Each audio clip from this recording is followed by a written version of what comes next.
It's Ivan Maltsev, General Partner from 3x Capital here. Looking forward to have the masterclass with Santiment. We are still waiting for Brian to join. He will join in a couple of minutes. Just send me a DM that he has some personal matters. But before that, I would be glad to receive some feedback on the sound. Do you hear me well? If you can please write something in comment so I can see that everything works well. I will be checking on my phone.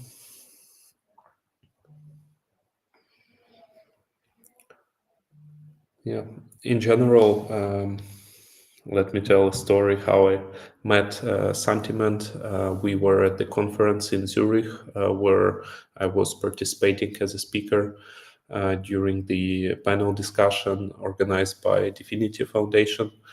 It was maybe 2 weeks ago, and there I met Max, who is a CEO of Santiment. We had some great conversations about the market, and I was really excited to see the features and the opportunities that Santiment is bringing to the market, which is actually like an analytical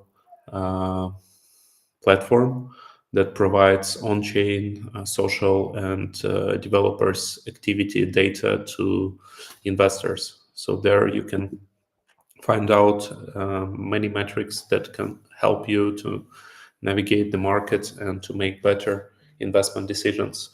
As you know, previously we were actively using CryptoQuant and Glassnode, but after speaking with Santiment, I understood that there might be some interesting synergies and like new features, a new approach to the market analysis that would be great to share with you. That's why we decided to do this masterclass and invited Brian from Santiment, who is a head of content.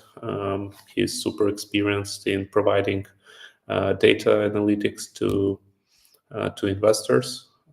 So I'm excited to see him soon here. So just we'll check the chat. Meanwhile, if you can provide some comments, some feedback, maybe questions that you have, would be really great to have them as well.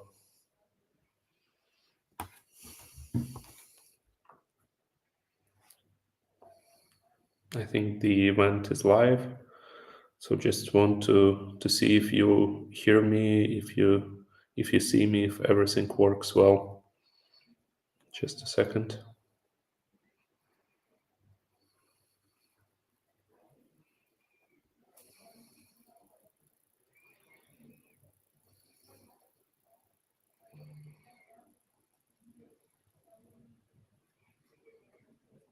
Yeah, I see that people are joining. Perfect. Interested to know your expertise, your level of using on-chain data and tools like Santiment, Glassnode, CryptoQuant, the platforms that we are using currently to track different insights based on on-chain metrics and social metrics. Great, Brian wrote that he's joining. So let me know in comments if what is your level of experience using the data-driven investment analysis platforms. Just curious to hear from you.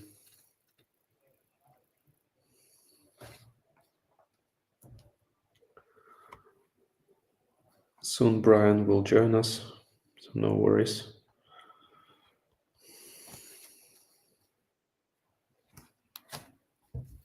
I see Brian is joining. Hey, Ivan. Hello, Brian. Great to see you. Are we live or are we backstage? Yeah, we are live. I think like 5 minutes. I was introducing Santiment, the story how I met Max in Zurich, and how we plan to organize today's meetup.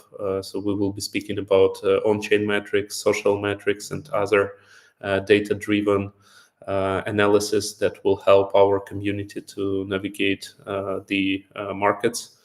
So we have more than 250 attendees right now based on our LinkedIn page, and everyone are waiting to learn more from you as well as me. So it would be great to start with your introduction, and then we can go through the agenda, maybe article or presentation or platform. Sure. Yeah, it's a pleasure to be here with all of you. And apologies for the tardiness, guys. I had a quick personal matter to attend, but I'm happy to be here and looking forward to talking about Santiment. I'm the head of content. I've been with the company for a few years now, and we've grown really on the backs of our on-chain metrics, social metrics, and development activity metrics. Those three are really our foundation of our crypto analysis and how we explore the markets and understand what the not only the current state of the markets are, but what the likely future market predictions would look like based on actual mathematics and backed foundational metrics that we've used for many years now. And really, what it comes down to for most people in our community is understanding what the smart money is doing, basically those whales, as well as understanding what the crowd is thinking. And as you would imagine, you want to follow those smart key stakeholders who hold a substantial amount of coins, and you want to essentially do the opposite or counter trade against what the crowd is expecting at any given time. The average trader loses money in crypto, believe it or not. It's a zero-sum game, just like anything else. And really, what we try to do is gently point that out uh, with the understanding that hodlers, people who kind of hang on to their coins for a long time, they tend to profit over time. But most people don't have the patience or the fortitude or the stamina to stay in the markets for multiple years. They watch a small swing in one direction and panic, and generally prematurely make moves, and that's kind of what makes markets fluctuate the way they do. So that's just a little recap on myself as well as our kind of mantra. Yeah, perfect. Looking forward to learn more. Our community is quite familiar with Glassnode and with CryptoQuant, but we didn't use for a while Santiment. So when I saw the features and new approaches that you introduced and something that Max explained, I was really excited to also organize a meetup and hear more from you, specifically on some basic features and maybe some new things that you are building and how they help you to predict or at least navigate the market. Yeah, absolutely. There's a ton of tools out there, and I'm happy to share my screen, or we can sort of talk about that. What do you think would be best? I think it would be great if you can share your screen, and maybe we can create some dashboard together, or we can just go through it. Yeah, let's do it. One thing I usually like to start with is our screener page here. And really, this is kind of where a lot of users start. Let me know if my resolution looks about right or if it's stretched out in any direction. Yeah, it's perfect. Looks Great. great. Yeah, so what we have here is the social volume changes as well as the overall price changes. So to get just a rough idea of where the markets stand, you can take a look at what's being talked about either more frequently or less frequently currently compared to in the past. This is just the 1 day perspective of social volume, where you can see Bitcoin is being talked about 16% less than it was yesterday, while Ethereum is actually being talked about 31.5% more than it was yesterday. And we can obviously deduce that the reason is Ethereum is up along with many, many altcoins today, while Bitcoin is actually declining a little bit. So we're in a weird situation right now where perhaps some of the past couple months of profit from Bitcoin is finally being distributed into altcoins. A lot of times, this is a bit of a fool's gold rally where you see a lot of traders getting excited because their altcoins are finally up.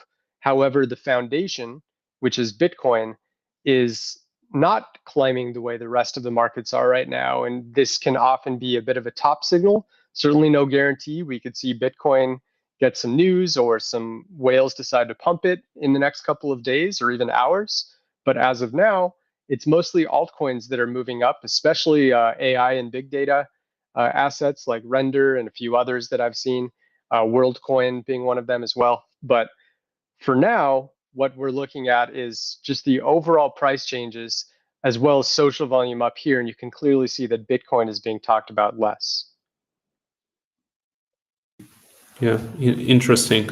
And where this data is aggregated and how, can you please also tell more about? Sure, yeah. We get our data from CoinMarketCap, and really our developers are in charge of aggregating them in a meaningful way to make sure that they are, giving data and explanations as to what that raw data is doing in an actual feasible manner that people can digest and use. So it's all coming from CoinMarketCap. Okay, understood. And does it include some data from Twitter or how it works? Or you have a Right. separate dashboard? Yep. So we have our social trends dashboard here. And what this does is it's scraping the amount of conversations that are coming in for any given word at any given time from 5 different sources. So if I go to our search query here, you can see the different social volumes of popular words and how they are fluctuating over time. You can see this is about a 3-month perspective going back to March. And over time, you can see Ethereum clearly here after the Ethereum ETFs were approved by the SEC. There was a bump in discussion. We have GameFi here that had kind of a similar spike.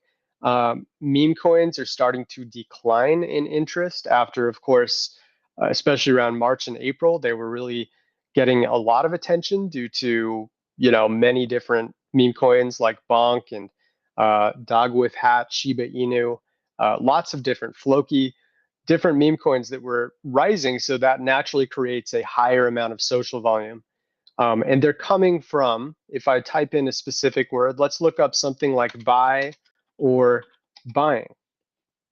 So this is going to compile all of the mentions of people on crypto platforms who are interested in buying crypto, you would think. Of course, there are plenty of people that might be mentioning it sarcastically or for other reasons, but generally, when the crowd is bullish, you see people talking more about their interest in buying crypto. Makes sense. Generally speaking, you see a lot more of these spikes come when traders see that there's a minor dip and they want to buy. Oftentimes, though, when they get this kind of FOMO, it means that the bottom is not in yet and prices are going to continue to decline. And you can see that in a few different areas here. And often once they stop being interested in buying, that's when it actually is the right time to buy. You can see a similar phenomenon with the term buy the dip or buy the dips or bought the dip or bought the dips. A lot of times you can see like here, this would be the best example on April 13th. A lot of people who bought the dip thinking this was the time when it was going to spike back up. But lo and behold, after a few more volatile periods, we ended up seeing a final bottom here on May 1st when the actual amount of people interested in buying the dip was very low. So once that happened, this was actually the true bottom, and we kind of bounced ever since. So you can even break it down into different social platforms. We have Telegram here, Reddit, Twitter, now known as X, 4chan, and even Bitcoin Talk. So between these 5 sources, we're scraping all of the data for all of these different keywords to see the overall frequency of the mentions of them.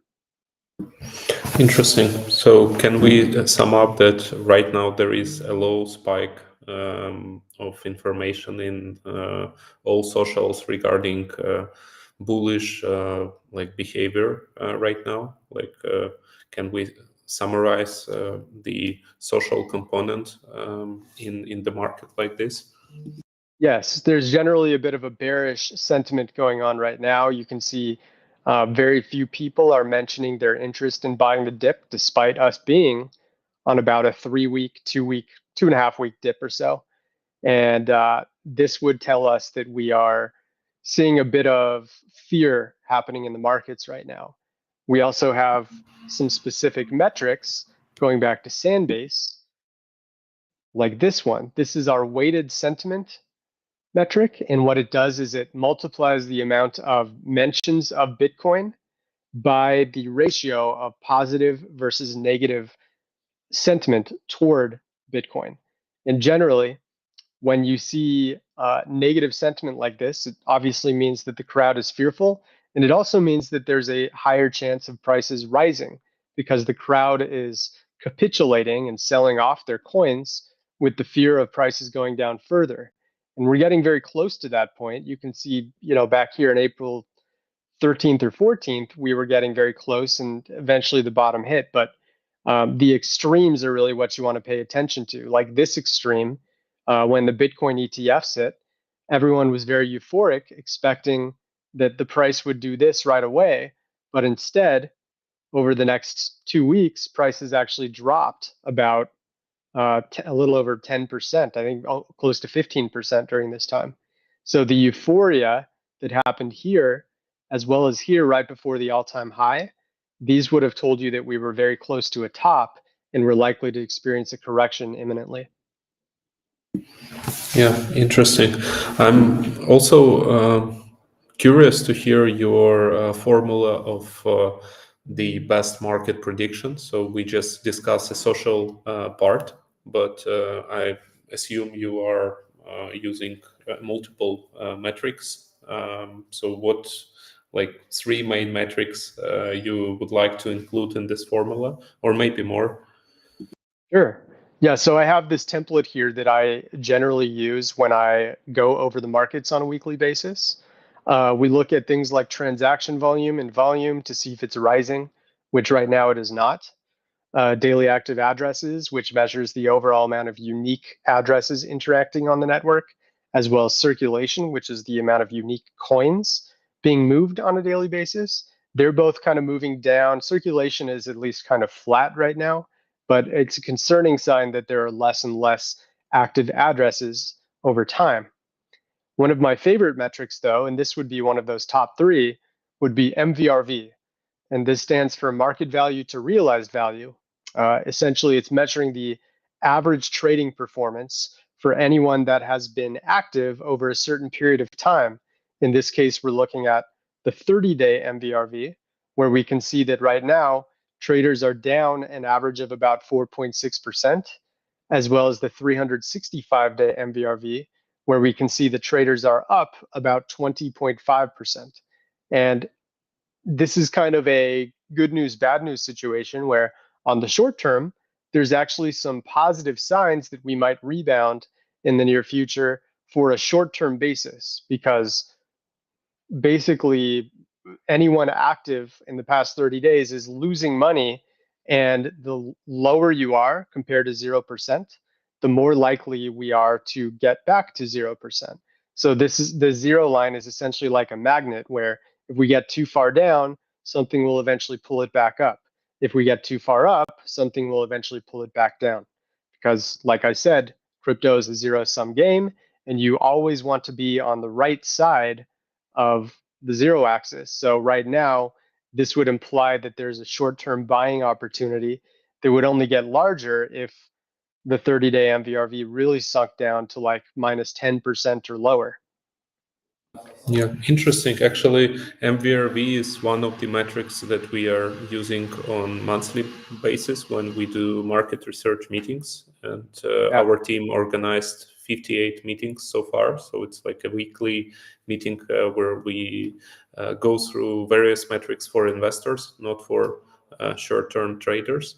So I'm curious to hear, first of all, what is unique in your approach of calculating MVRV, and how do you see the situation with this ratio in the long term? Would you mind explaining what you mean by what's unique about it? Yeah, so what formula are you using right now to calculate? Maybe you have some specific data points that you are aggregating with some specific manner. So I'm just really interested on the approach. And actually, the academy is something that I wanted to definitely go to the next. But I see that you have some interesting article. So let's check it out. Yeah, so this is our Santiment Academy that explains the mathematics and the methodology behind MVRV. I'll kind of just go through it. I didn't write this. This is our developers here, but they explained that it's used as an on-chain indicator for the purpose of studying aggregate investor behaviors. Skipping ahead, the value of an asset's given MVRV gives an idea of how much overvalued or undervalued an asset is based on short, mid, or long-term timeframes. Essentially, if you see like a value of 100% or 2.0, that means that on average, the profit is double what the normal expected is. And going down here, MV is considered the market value, RV is the realized value, and the definition is simply market value divided by realized value. So what we're doing is aggregating all of those market values of every address that we have access to and dividing them by essentially the realized value, or the time in which they made their last transaction, where they obtained that Bitcoin, and looking at what the price is now versus the time in which they obtained it.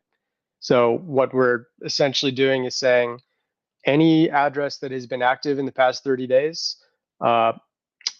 we're looking at your overall realized profit during that time and measuring that versus market value.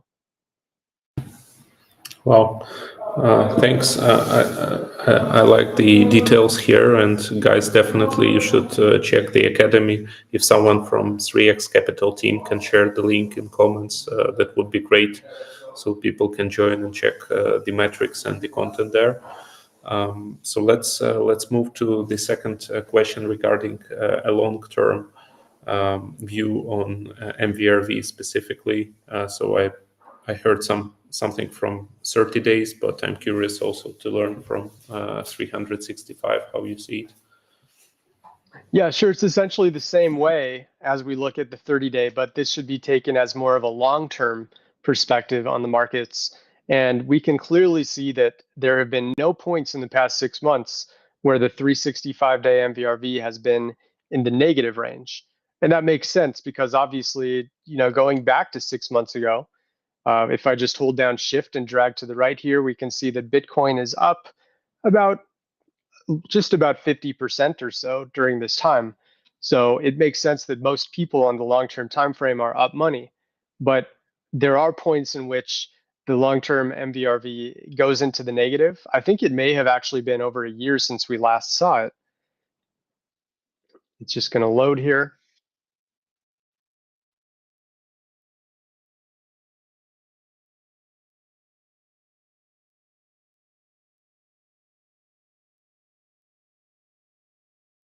There we go. Yeah, so it got close to being below 0%, but this was essentially the closest it ever was to actually being in the negative back on September 11th of 2023. And since that time, of course, that was the exact bottom. If we went all the way back to the FTX crisis and its collapse, I'll just look at the 365 by itself here. Give it just a moment.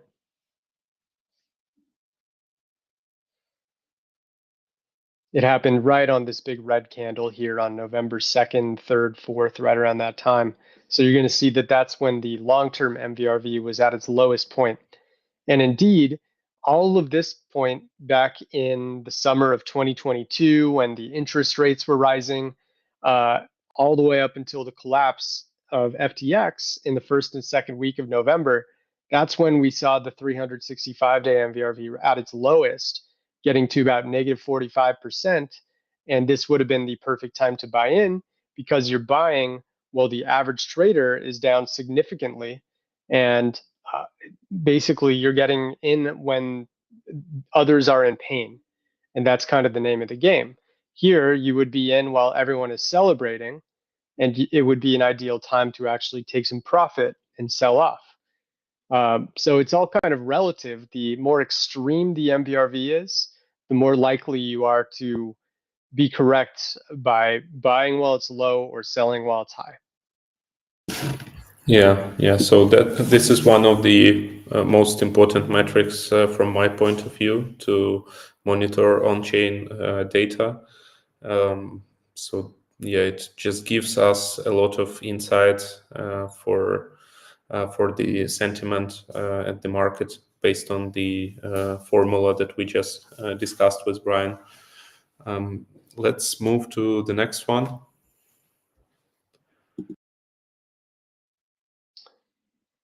Let's see. So we look at funding rate, of course. I won't spend too much time on this, but this is essentially where you're looking at the overall level of longs versus shorts, the perpetual contract funding rate.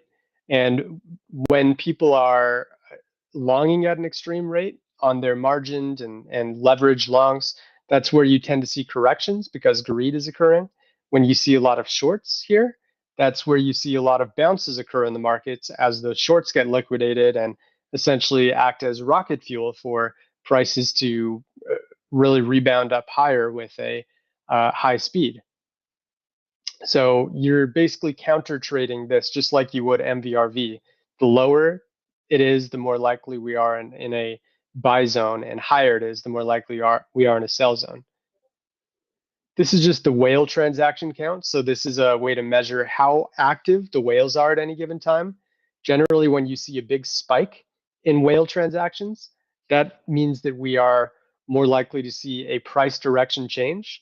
So like here, for example, when we saw over 10,000, almost 11,000, $100,000 transactions in one day, this was a sign that we were close to a bottom here on June 11th. And sure enough, we bounced significantly the next day.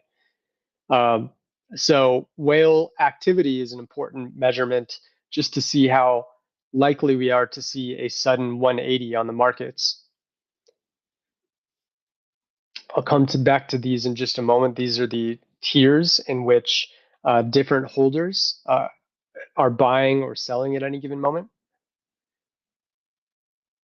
Mean dollar invested age. I really like this one a lot. If I go back to the last year, you can see that the mean dollar invested age, which is the average age in which coins have been sitting in their respective wallets, it started to move down right at the beginning of this bull rally in mid-October. And since that time, you can see that the average age of coins was about 639 days, and it got all the way down to about 503 days by the end of the rally. And then it started to move up again. And then, of course, we had this Mt. Gox trustee move billions of dollars of coins, and that caused the dormant wallet line to move down again. And ever since then, it started to creep back up again. So generally, when the mean dollar invested age line is moving down, this is a validator or a justifier for us to be in a bull market. So when you're right here and you see this big green bar, and you see that the mean dollar invested age is going down, that would be a sign that we're likely going to see continued rising because dormant wallets, especially from these larger wallets that have been inactive for so long, they're finally circulating those Bitcoins back into the main circulation for traders to use, and that helps prices continue to rise. So generally, the prices of any asset start to get stagnant if the coins get stagnant and just sit in those wallets for multiple years. And they get active when there's a sign that prices are starting to rise, and then that increased activity helps continue that price rise over time. And that's what we saw here. Yeah, that's super interesting. How do you see the situation with MTGOX? You just mentioned that some assets started to move there. So I'm curious to hear the updates from your side. Yeah, generally, I don't think it's going to have any impact on the markets. I think it was uh, a known thing to occur, and now that it has, we're kind of just moving past it. We did see, of course, this huge dip in the mean dollar invested age and this token age consumed spike, which is the amount of coins being moved multiplied by the value of those coins. So that's why we had this huge spike. But as you can see, after a slight bump in prices, it's kind of moved back down simply because there has been so much rising over the past 6 months that even these dormant wallets aren't enough to spark a second bull rally. So I don't think it's going to have any impact. Yeah, understood. And do you think they will soon release the assets to the people who suffered, or they will I, not I, proceed I with that? generally have no idea. Yeah, the only people who would know that are the trustees and the people behind the scenes that are handling those coins. Yeah, actually, this topic is like ongoing for every maybe half of the year. We hear some news, some insights, but nothing is happening, as you mentioned. Yeah, I Okay. know people are getting antsy and impatient, but hopefully, everyone receives their funds soon. Yeah, me too. Me too. Would be interested to hear the next metric if you can go through, please. Sure. We like to look at supply and exchanges as well. This is essentially a metric that looks at the percentage of overall Bitcoin and how much is sitting on known exchanges at any given time. As you would imagine, when prices are rising, you start to see a little bit more coin movement coming back to exchanges as people try to take profit. And oftentimes, when people are content, they'll just move their coins off of exchanges. Generally, if you're bullish on the markets, you want to be rooting for coins to be staying off of exchanges, because the only real reason that people are moving coins to exchanges is to sell them, or they're considering selling them, and they're preparing for it to hit a certain price so they can take profit.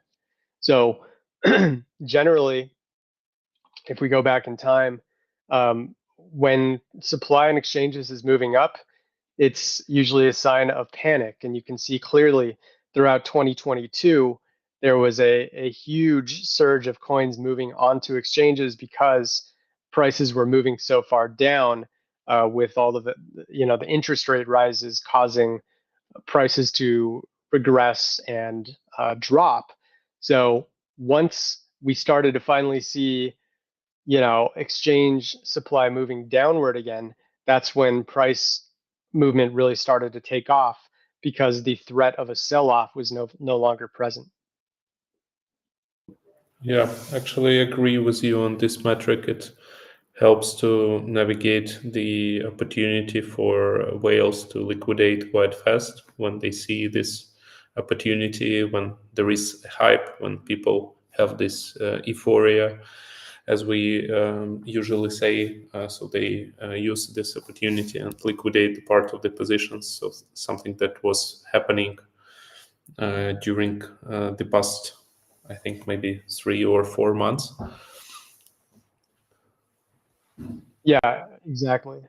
And the all-time high was a little over 3 months ago. So now that things have calmed down, we're actually not really seeing much panic yet. Mostly it's just people being content with the supply and exchanges continuing to drop as prices have been ranging. They would look a lot different for a lot of altcoins that have dropped pretty significantly, but at least for Bitcoin, people are pretty calm. Yeah, yeah. It's also interesting to hear your thoughts regarding the correlation with Bitcoin and Ethereum. We had some great events for both this year, and just see your observations, your thoughts on them might be also valuable. Yeah, generally, if we're in a bull market, Ethereum and many altcoins are going to do well versus the price of Bitcoin. Obviously, over the past year, it's been mostly Bitcoin, especially since the all-time high hit about 3 months ago. Altcoins have regressed significantly while Bitcoin has managed to stay afloat. I think, especially in mid-May when the Ethereum ETFs were approved, we did see, that initial 10% jump in price. It kind of teased that $4,000 level before retracing again. But yeah, I think in terms of whether Ethereum can outperform Bitcoin, it will have a lot to do with Bitcoin being able to continue to stay at the level that it's at, or begin to rise back above 70K and potentially make a new all-time high. Um, Generally, you see Ethereum do its best when it's after a Bitcoin pump, and then you start to see profit redistribution into it. I don't think Ethereum is big enough compared to Bitcoin right now to have its own pumps without its reliance on Bitcoin. There have been moments where that's been the case, but in general, Ethereum is just like every other altcoin in that it has to rely on Bitcoin to perform well in order for it to do well itself. Yeah, I agree with you. I remember quite strange movement of Ethereum after the Bitcoin spot ETF approval. Do you remember the first couple of hours when the approval was announced and we saw some spike of activity on Ethereum? Yep. Yeah, just interested to also see if you have any metrics that you use for correlation with for instance, Bitcoin, S&P 500, Ethereum, and some others, and how you manage them. Sure. Yeah, we have a template that measures all of them versus one another. So this is the past 6 months of price performance for Bitcoin, Ethereum, the S&P 500, and gold.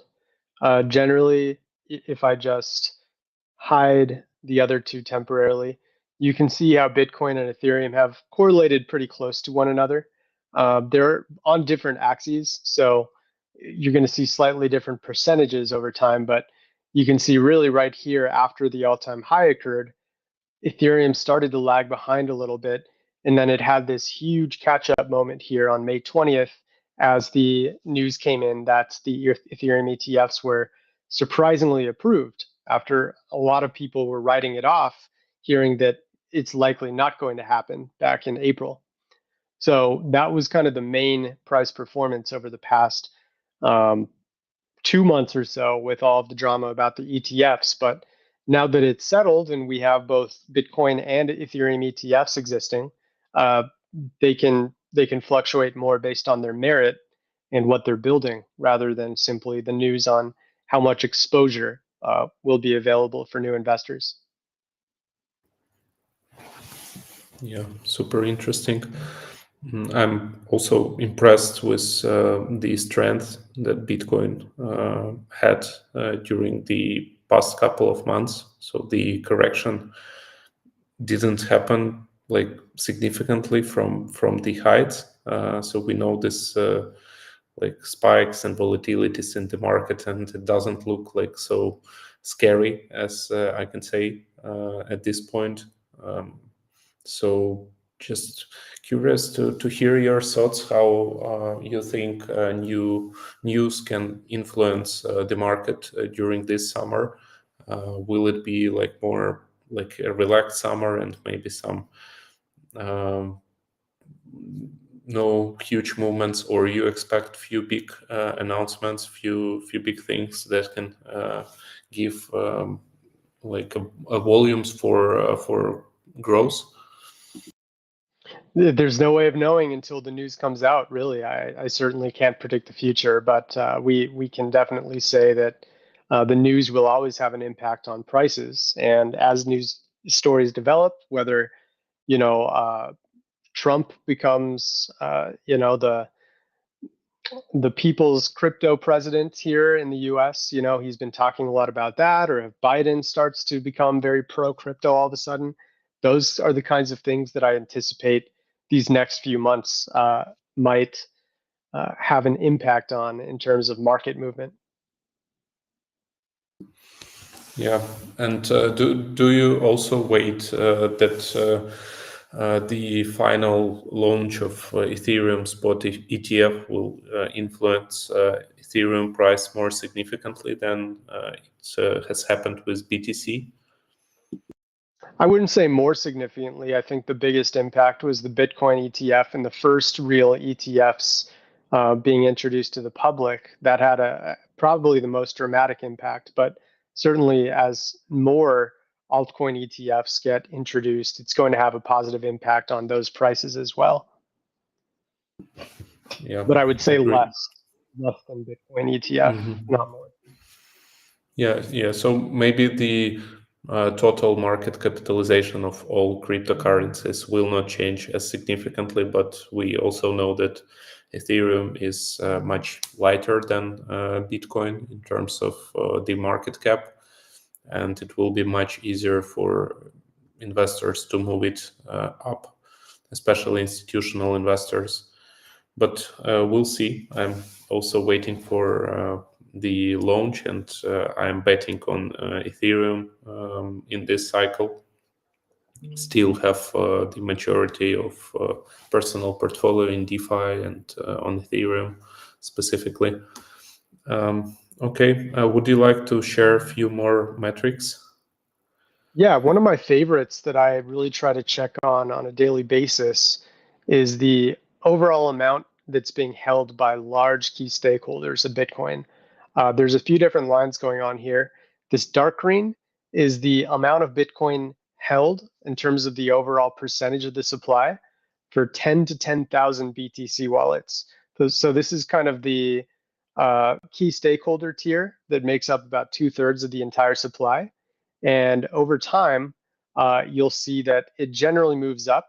This was a big exception. This was when Mt. Gox moved their funds. So because of the consolidation into even larger addresses, it looks as though key stakeholders had a sell-off here, but in reality, they just moved to even larger wallets. That's why we have this bright green line here.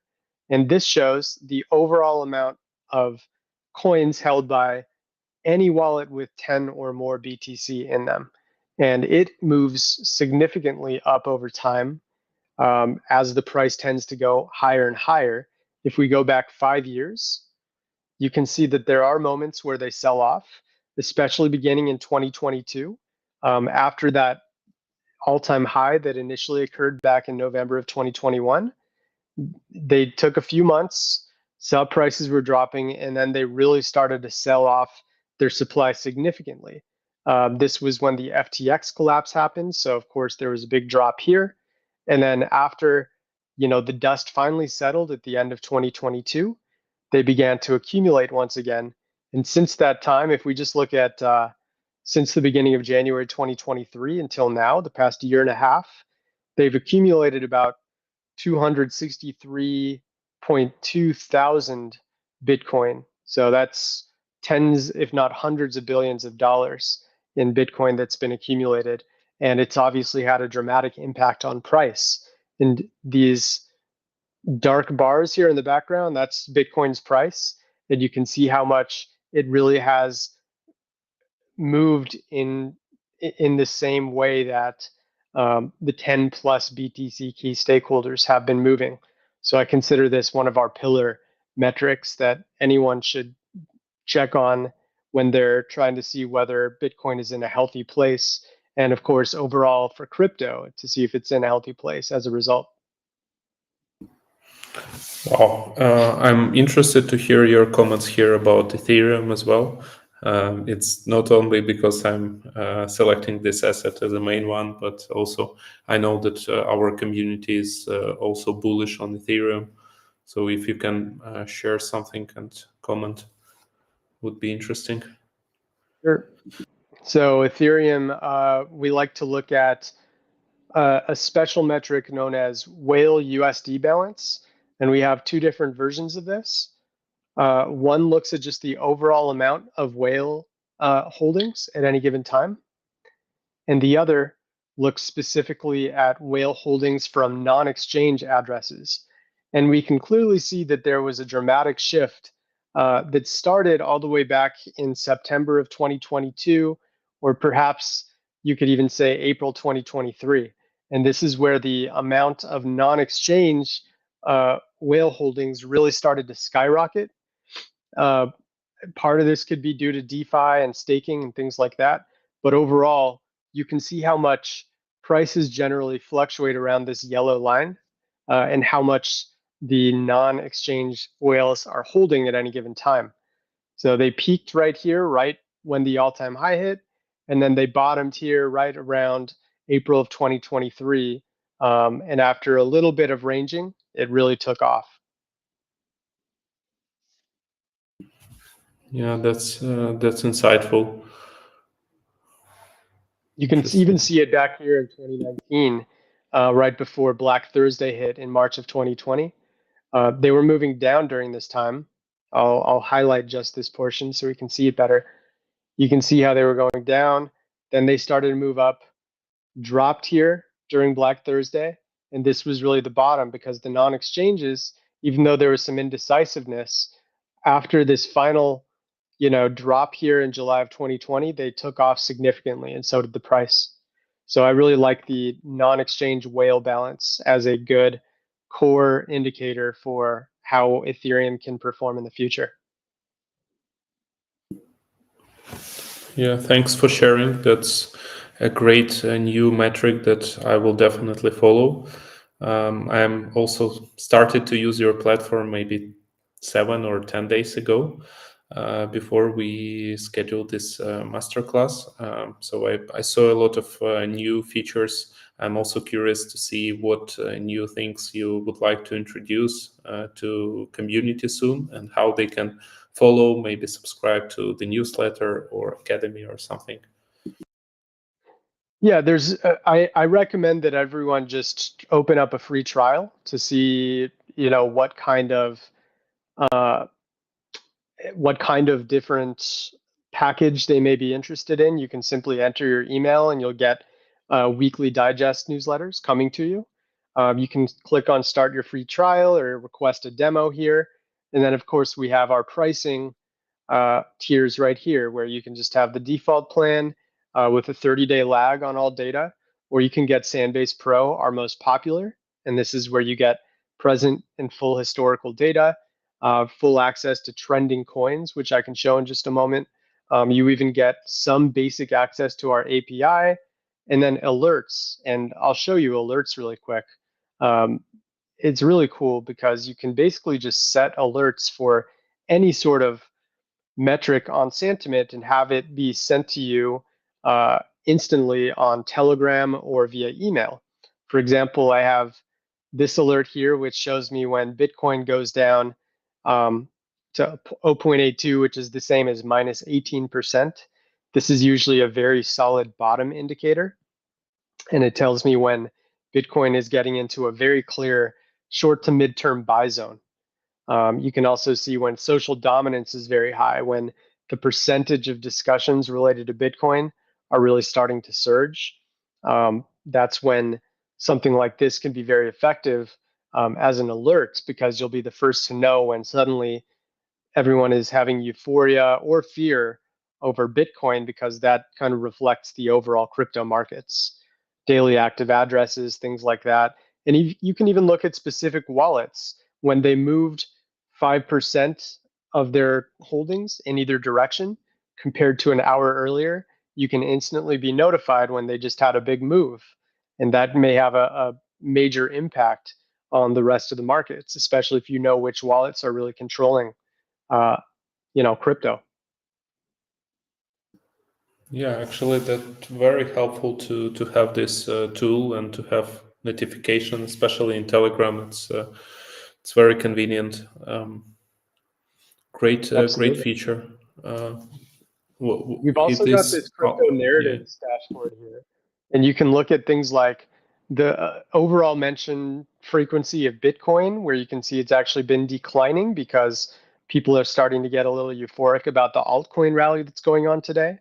Bitcoin price, you can see how little people care about it at the moment because it's boring right now. But back here, they were very excited about it because it was, I believe, approaching or going above 70K temporarily. So interests have a lot of impact on where prices move next. And they generally, as you would imagine, go the opposite direction of the crowd's interests. So right now, ETF flows are getting a little more excitement. Meme coins, very few people are interested in it. A little more interest in the ZK Sync airdrop all of a sudden. BTC Prague, an event coming up, all sorts of different things where you can measure the frequency of their mentions versus one another. Okay, yeah, that can help you to navigate the new trends and also understand where some trends are too hot, like AI during the past couple of years. I think is quite over talked and overvalued. Yeah, exactly. And we also have top trending coins where we can see which assets are getting the highest percentage increase in discussion rate compared to their normal averages. And many of you may have been hearing about DJT over the past couple of days. This is the new Donald Trump coin. And regardless of your opinion on it, it's been getting a lot of traction. And you can get a quick AI summary as to why it's trending. And what we do is we scrape all of the conversations that are going on uh, with DJT, and we can come to a conclusion as to why it's trending during this time. And that includes a bearish summary, so why people are bearish around it. Concerns about the legitimacy of the project makes sense. Accusations of industry grift and insider allocations. I know Martin Shkreli was a little behind it, the controversial uh, figure who spent time in prison a couple years ago. And then you also see a bullish summary, rumored to be connected to Donald Trump, causing a stir. Despite doubts about its legitimacy, some users are willing to invest large sums of money. Shkreli claimed to be the creator of the token, adding confusion surrounding its origins. And it kind of gives you a really nice summary of why it's trending. And you can see right below DJT, we actually see Ethereum is getting a major rise in discussion rate right now. And that, of course, has a lot to do with these ETFs and all of the rumors going on around it. Articles discuss the proposed ETFs combining Bitcoin and Ethereum, aiming to simplify crypto investments with strong security measures. So this makes sense. A lot of people are suddenly talking about Ethereum and wondering how it's going to be impacted by these new developments of these ETFs. There's a bearish summary that includes misinterpretation of the data, the constant debate over whether Ethereum is a security, low supply of Ethereum on exchanges. And then you've got a bullish summary where there's, recent news of the SEC dropping its investigation into Ethereum, which has allowed people to get excited about it again. And a lot of people think this was one of the big propellers of the entire altcoin rally that's going on right now on a very short-term basis, of course.